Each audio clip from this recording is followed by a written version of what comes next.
네, 겨르말TV 구독자 여러분 안녕하세요. 겨르말TV 용래 독독의 안방마님 박은보입니다.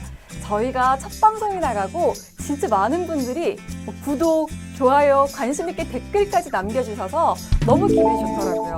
저희가 그 기운 받아서 오늘 2부도 열심히 준비를 했습니다. 오늘 함께 하실 분은 겨르말 큰사전 남북공동편찬사업회의 편찬 2부 이길재 부장님 나오셨습니다. 안녕하세요. 안녕하세요. 네, 반갑습니다. 인상 진짜 좋으세요. 제가요? 네. 또 당황하셨어.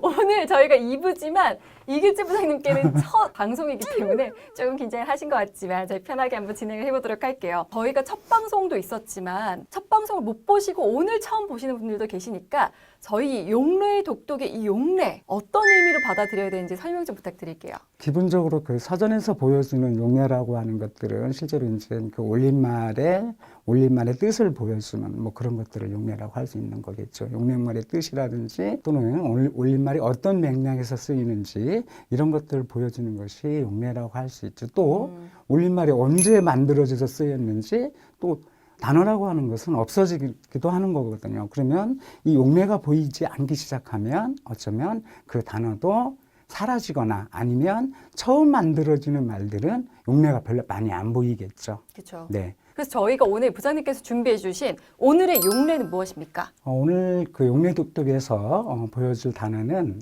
편지라는 단어입니다. 편지요? 편지. 저희가 첫 방송에서는 안방이었고요. 이번에는 네. 편지예요. 굉장히 늘 쉬운 단어를 가져오시네요.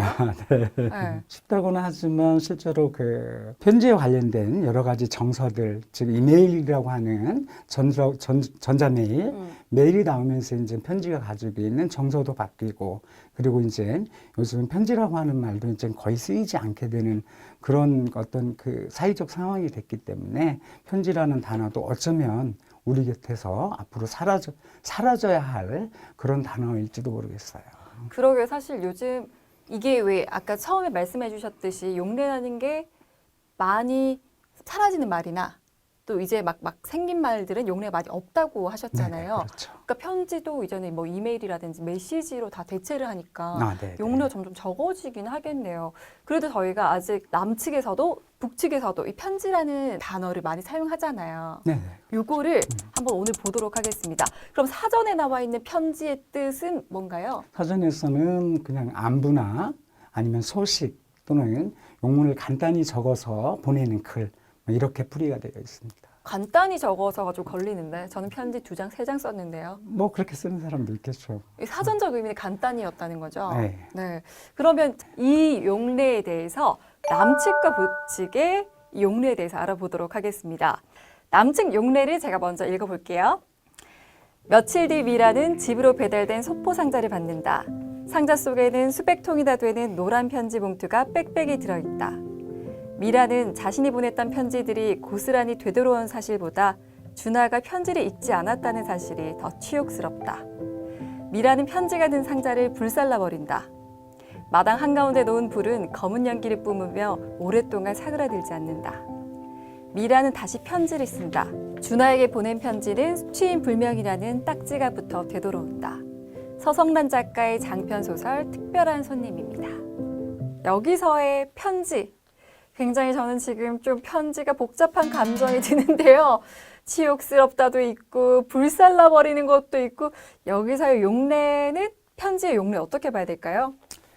여기서의 편지는 굉장히 복잡한 감정이겠죠. 실제로는 편지를 보내고 그리고 무언가를 기다렸는데 답장도 안 오고 그러니까 굉장히 치욕스러운 거겠죠. 그러니까 편지를 불살라버리고 싶은 거겠죠. 근데 그 불살라버리고 싶은 그 마음에는 얼마나 많은 기다림과 그런 것들이 그 안에 녹아 들어가 있는 것 같습니다. 그 기다림 이후에 아무 답장도 받지 못하는 그런 어떤 분노, 뭐 이런 것들이 표출되어 있지 않나. 같은 감정이셨어요? 네, 그럴 것 같습니다.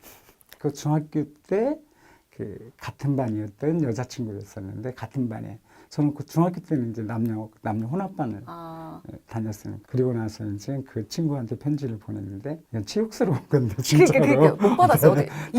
답장 한 번도 못 받았어요. 특별한 손님과 같은 스토리셨구나. 이 작품이 굉장히 이해가 잘 되시겠어요. 네. 네, 자, 저희가 이번에는 북측 용례에서 편지가 어떤 의미인지 한번 들어보겠습니다. 마음은 실상 여린 것 같았다. 성인은 어째서 중이를 보고 서라고 소리쳤는지 자신도 알 수 없었다. 불러세워서는 어떻게 할 작정이었던가. 그때로부터 그들의 사랑이 시작되었다. 그동안 성희 자체의 운명에도 변화가 있었다. 대학 졸업 실습생이었던 자기가 철진 중이를 어째서 사랑하게 되었는지 지금도 딱히 찍지 못한다. 명백한 것은 사랑의 그 우스운 계기뿐이었다. 사랑의 감정은 사랑하는 대상의 언어와 행동, 용모와 육체에 다 맞닿아 있는 이를테면 다변수 함수와 같은 것이다. 그 복합적인 감성 수학은 컴퓨터도 풀어내지 못한다. 성희와 철진은 보름이 멀다하게 서로 주고받은 편지로 사랑을 무르익혔다. 니마원의 단편소설 오후 5시입니다. 네, 제가 지금 남측과 북측의 용례를 다 보니까 사실 이 편지는 저희가 아는 그 편지가 맞는 것 같아요. 근데 지금 또 남측에서나 북측에서 편지가 활용돼서 쓰이는 단어들이 좀 다른 게 있지 않아요? 그 남측에서는 이제 그 원래 편지의 의미에 다른 어휘들이 붙어서 또 다른 의미를 만들어내는 그런 그 단어들이 있어요. 네. 가령 예를 들자면 손편지라든지 꽃편지 이런 말들이 남측과 또는 중국 조선족 사이에서 만들어서 쓰는 말들이 있어요. 가령 손편지는 왜 만들어진 말이냐면 가령 우리가 전자사전이 나오니까 전자사전에 대비해서 종이사전이라고 하는 말이 나왔잖아요. 네. 그런 것처럼 이메일, 즉 전자편지가 나오니까 손편지, 손으로 또박또박 눌러 쓴 편지. 예전에 이제 그러니까 이 손편지는 실제로 예전에 쓰던 종이 편지지 위에 쓰던 편지하고 같은 거죠. 그런데 네. 이제 이메일이 나오니까 그것과 그 어떤 대비를 하기 위해서 또는 그것과 구분을 네. 하기 위해서 손편지라고 하는 말을 만들어 쓰게 되는 거죠. 그러게요. 편지는 그 자리에 그대로 있는데 달라져서 이제 네. 그 편지를 손편지라고 불러야 하네요. 네. 그럼 아까 꽃편지도 말씀해 주셨잖아요. 꽃편지 같은 경우는 이제 남측에서는 그 꽃편지가 크게 많이 쓰이지도 않고 별로 의미가 없어요. 왜냐하면 예전에 이제 정말 중고등학교 때 또는 그 어린 소녀들이 그 꽃무늬가 있는 편지지 또는 꽃무늬가 있는 봉투 여기에 쓰는 편지가 남측에서 꽃편지예요. 그런데 중국 조선족 사회, 중국 동포들은 그 꽃편지가 연애편지라고 하는 뜻으로 쓰여요. 전부 다. 그래서 전혀 이제 다르게 되는 거죠. 그리고 북한에서도 꽃편지라고 하는 말은 있어요. 꽃편지라고 하는 말이 있는데 북한에서는 기쁜 소식 또는 좋은 소식을 전하는 편지라고 하는 뜻으로 북한에서는 꽃편지의 용례가 한두 개씩 보여요. 그 그래서- 기쁜 소식을 전하는 거예요? 네. 그러니까 바람직한 소식이라든지 아주 기분 좋은 소식을 전할 때 꽃편지가 뭐 바람을 타고 전해졌다. 이렇게 이제 그런 용례들이 쓰이고 있는 걸 볼 수 야, 있어요. 오늘 내가 진짜 좋은 소식이 있었어. 이런 얘기를 할 때 나 오늘 꽃편지를 받았어. 이렇게 그렇게 얘기할 수도 있겠죠. 너무 어색하네요. 네. 그래서 이 꽃편지는 그 남한하고 그다음에 중국 조선족 사회하고 북한이 서로 다 뜻이 달라요. 그러게요. 네. 마지막으로 또 최근에 뭐 써본 편지 언제 있으셨어요? 저는 편지를 쓰는 별로 기억은 없고요. 받아본 기억만 있습니다. 네. 예전에도요?